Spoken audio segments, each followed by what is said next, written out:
Hi, everybody. Today we want to talk to you about metric and how it is imperative to understand it and apply it correctly in order to stay compliant. My name is Emily Cisneros, and I am the founder and CEO of Canna Business Services. And today we've got Marissa Cortez, our general manager. Hi, everyone. Happy to be here. Marissa, why don't you give us a little bit of background that you have with metric? Awesome. So, my background with METRC is, over 10 years ago now. I got hired at the first dispensary I ever worked at because they were in a metric crisis.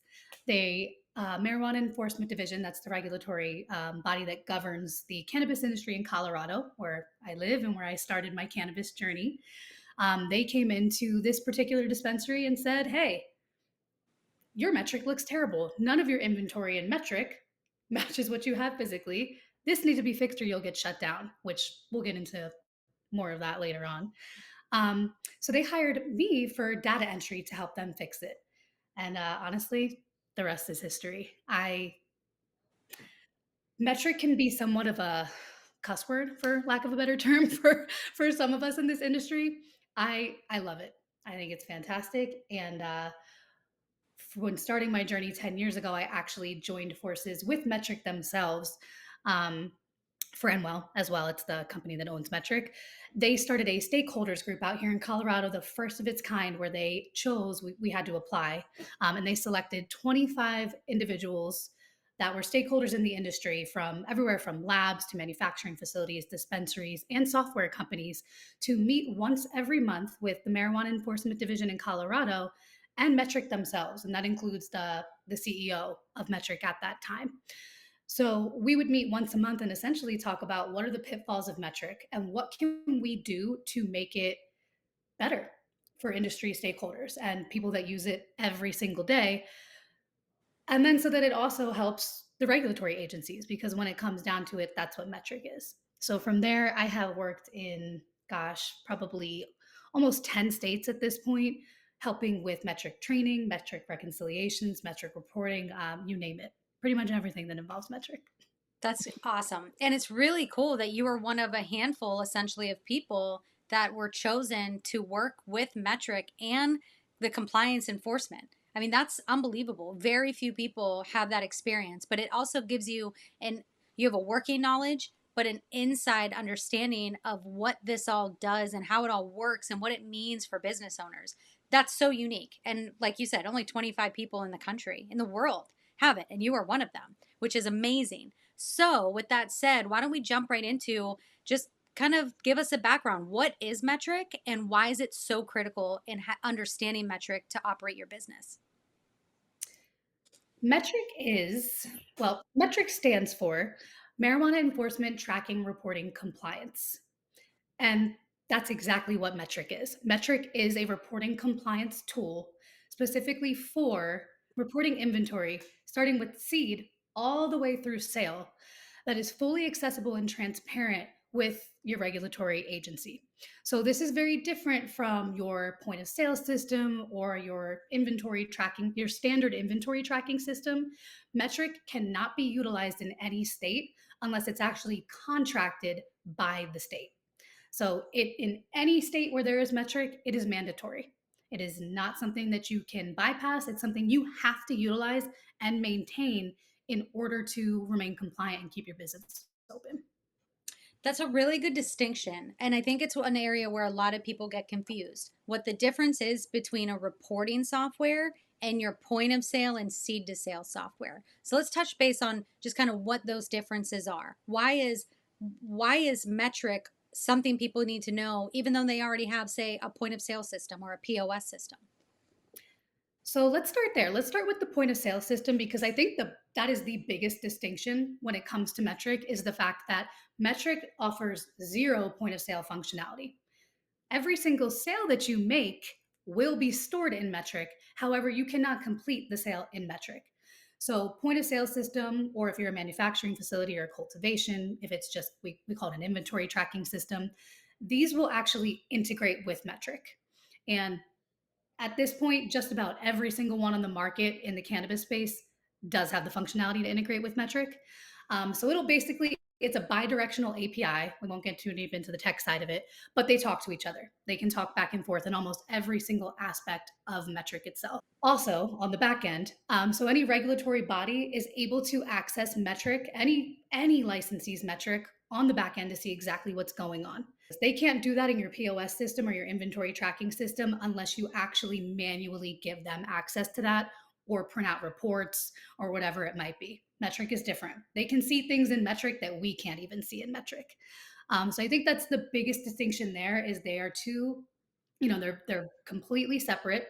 Some states, so in any instance, if you're a dispensary, you're going to have to use a point of sale system. However, some states don't require you, if you're a cultivation or a manufacturing facility, to use an ancillary or supplementary um, inventory tracking system in conjunction with metric.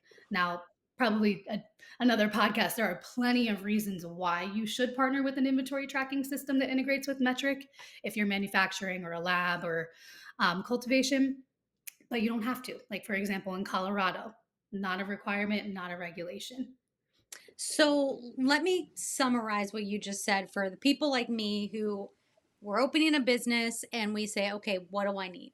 So if you're on the dispensary side or the adult use store side, depending on what retailer side, whatever the terminology is in your state, when you're essentially a dispensary, the storefront, you're going to use a point of sale system, otherwise known as a POS system. And that's essentially the system that you use when you're making sales. So everything is tracked in there. You may, if your state requires it, have to give your regulator access to your POS system, but that Mhm. POS system has to integrate or communicate with the state's licensed record keeping system, which in most cases is METRC.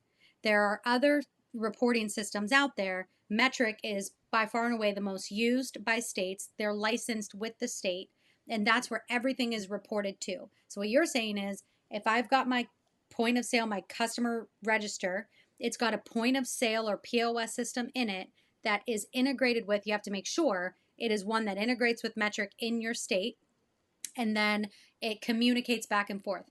On the cultivation manufacturing side, you could go directly to METRC or have your own inventory or otherwise known as seed to sale tracking system where you can put in your information. And like you said, conversation for another day, many reasons why you should definitely have your own inventory system or seed to sale system.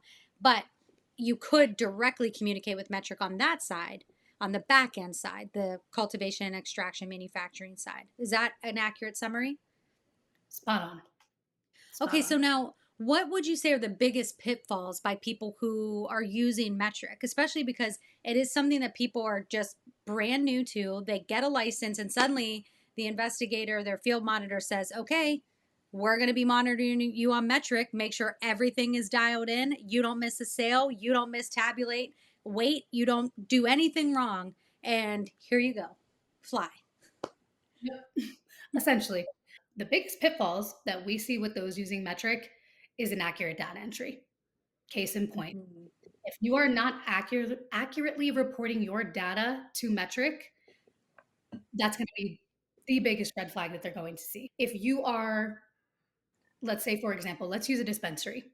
Every single night, a dispensary, or sometimes in real time, just depending on which state you're in. Some states will require you to report your sales to metric at close of business. Some states will require you to do it in real time as soon as that sale occurs. Either way, if you are not reporting that sale directly to metric as it happens, it skews your inventory and discrepancies can be aplenty after that and it spirals quickly. So if you are not staying on top of that, let's say, you sold 6 blue raspberry gummies that day. If you don't report it until 2 days later and you look at your inventory, you still think in metric, while looking at metric, you still think you have those 6 blue raspberry gummies and then you don't. And it can spiral, like I said, very quickly from there, especially if any regulatory agency gets involved. If they come in and they see that, they want to know what happened. Did the product get diverted? Was it theft? Well, there's a lot of different things like that can happen. And then, same token with, let's say you don't have a supplementary system like a dispensary does when they use a POS. Let's say you're a cultivation and you're only utilizing metric and you're not reporting in a harvest, you're not reporting what you had harvested. That can again very quickly easily spiral when you have to report, wet weight of a plant, the waste of a plant to the exact gram that it was or pound, just depending. All of that can spiral very quickly. And when you're doing an audit and you're coming in and you're wondering where, hey, why don't I have these 20 pounds of wet plant weight that I should have? And it's just because someone didn't report it, that can spawn an internal investigation. It can lead to an external investigation and just lots of probing that you don't need within your business. That could ultimately land you with fines, license revocation. There's so much, there's so many layers here. I think one of the things that we see on our end on the app, so we help people all along the spectrum of business ownership from the time they apply for a license all the way through build out, overseeing construction, getting their doors open, into remaining compliant, internal audits, site inspections with the state or internal with us to before the state gets involved, all the way through getting prepared to sell their businesses. And one of the things that we see time and time again is people do not realize that the mistakes that they make in their current business will affect any future license they try to apply for. So if you get something that's flagged in the system because of inappropriate or inaccurate reporting in METRC, that could be something that pops or has to be disclosed on a future application you're applying for in a different state. So you make a mistake in California, that will follow you into New York. Absolutely. Absolutely. So, what are some best practices to avoid some of these issues with inaccurate data entry? First thing that comes to mind as standard operating procedures, standard operating procedures, standard operating procedures, otherwise known as SOPs, to keep it a little shorter, but implementing a solid SOP where entries are reviewed by a second person, to catch potential errors. There are multiple ways that you can go about this, but making sure that SOP is not only solidly written, but implemented and your entire staff is well trained on it and understands it is absolutely key. A second pit, kind of diving into another huge pitfall with METRC, is not reconciling METRC regularly. Reconciling METRC means you're going in and ensuring that what you see digitally in your inventory and METRC matches exactly what you see physically in your inventory in real life. That's fantastic. I think that kind of leads naturally into some of the ways we help clients. And I think it's some of the pain points that are very common. One is they don't know where to start. So we're often training clients just on figuring out how to start.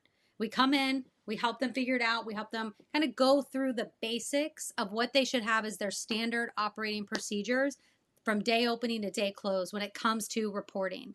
The other thing that we do is we perform all over full facility audits. And part of that is METRC, but it also bleeds into and interacts, I should say it's intermingled, inextricably linked to other facets of inventory. Just like you said, you may not be able to figure out who might be diverting product in your own store. And just like any other retail, diversion is the number one source of theft. It's internal, it's employees, employee theft across the board, whether it's Dick's Sporting Goods, a vitamin store, or Nordstrom, or a dispensary. It's across the board. The statistics speak for themselves. Internal diversion is really where most theft occurs, not people breaking into your store and stealing. Everyone gets very concerned about a cultivation facility, a manufacturing facility, a dispensary facility getting broken into and people stealing from the vault. Yes, it happens on occasion. If you have the right security, it shouldn't be a problem. But when you've got employees, you have an increased risk of internal theft or diversion. And so one of the things that we do is perform internal audits to see if we can narrow in on where these things have been occurring, where these pockets of problems have been happening. And we recommend what you can do silently with your internal management group to identify and expose where those loopholes have been occurring and who might be the source of that. So we do a lot of that. We also do just regular troubleshooting. We're on call for clients and they call us and they say, oh my gosh, I did something wrong. Flags are flying. Investigators calling me. What do I do? Now, of course, we never want our clients to call us in that situation if it can be avoided. We would love for them to have brought us in to help avoid the issues of an investigator coming in and saying, hey, what's going on here? But in some instances, we've had people call us and say, we know you guys do this. How can you help us? We're in a bind. And so what we do is we come in, we fix that problem. We don't just put a band-aid on it. We identify the source of the issue, we stop the bleed, and then we help them heal. We help them figure out where in their whole facility processes they can improve on a compliance spectrum that will avoid them getting flagged by METRC, their investigator, or their staff. So, if you could leave us with one parting word of advice regarding METRC, regarding compliance, regarding all of the things that we've seen as a company with companies that are trying to maintain compliance with METRC, feeling overwhelmed, what would you tell them? I I think there's two parts to it. The first one is stay on top of it. Metric is something that not many people enjoy doing, but it is required. So stay on top of it every single day. That ensures that everything is in line and it does not leave you open to regulatory scrutiny. And then, in the same token, don't be afraid to ask for help. If you are having an issue with metric, it can seem daunting. It can seem scary because many of us very much understand the impact that metric can have on our business if we're not operating it the right way. So if you do find that your discrepancies have gotten out of hand, you're busy, we're all very busy, and we understand it takes a lot to run a cannabis business. If you find yourself in that area, don't be afraid to reach out for help and reach out to the right people that have experience, because I will say there are a lot of people that pop up. They've worked with metric for 6 months and they think they're a metric expert. Don't fall for that trap either. So maybe there's three maybe there's three in here. But overall, just stay on top of it. What are some things while we wrap? This kind of just came to mind because I think it's important. We talk about this a lot when it comes to consultants, when it comes to attorneys, accountants, CPAs in the space. What about consultants who are offering metric support help or compliance help? What are some things that you would want to make sure someone knows to ask when they're vetting a consultant before hiring them? So, a few things to ask while you're vetting a consultant for metric. Number one, how long have you been utilizing metric? Metric has changed a lot in the last 10 years that I've been using metric. And if you are not on top of currently what's happening in metric, you can be very easily guided in the wrong direction.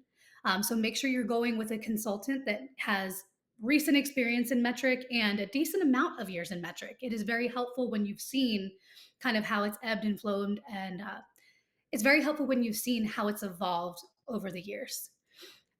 Second thing, when you're vetting a metric consultant, ensure that they have the experience in your state. While metric is generally the same across the board, there are areas of it that are different. And there are areas of it that states regulate differently. So ensuring that you have ensuring that you found a consultant that knows how to operate metric in your specific state, and then even adding one extra on there for your specific license type is definitely key. If you have someone that knows metric, like the back of their hand in a dispensary, but has never operated metric for a manufacturing facility, you don't want to go with that person because they are very, very different beasts. They operate differently, and there are different sets of rules and regulations surrounding both as well. That's really great feedback and wonderful advice. And I think that's something that maybe we'll even chop this just for a social media post, just for people. So they have those three things to be aware of. Because the thing we hate the most is when people sign on with consultants, attorneys, other vendors without having done the right due diligence because they understandably don't necessarily know what to ask. And then they sign on, they invest so much time, so much energy, and so much money with the vendor that has taken advantage of them. So we'd love to help people avoid that. So I think what we'll do is we'll chop that into its own little post and maybe its own little blog post so we can make sure that people have access to it, whether they want to read about it, hear about it, or watch us talk about it. So thank you so much, Marissa. You've been, as always, a delight to speak with, and we love talking compliance. We love talking metric, and of course, we love talking to you about both. So thank you for having me. It was a pleasure. Take care, everyone.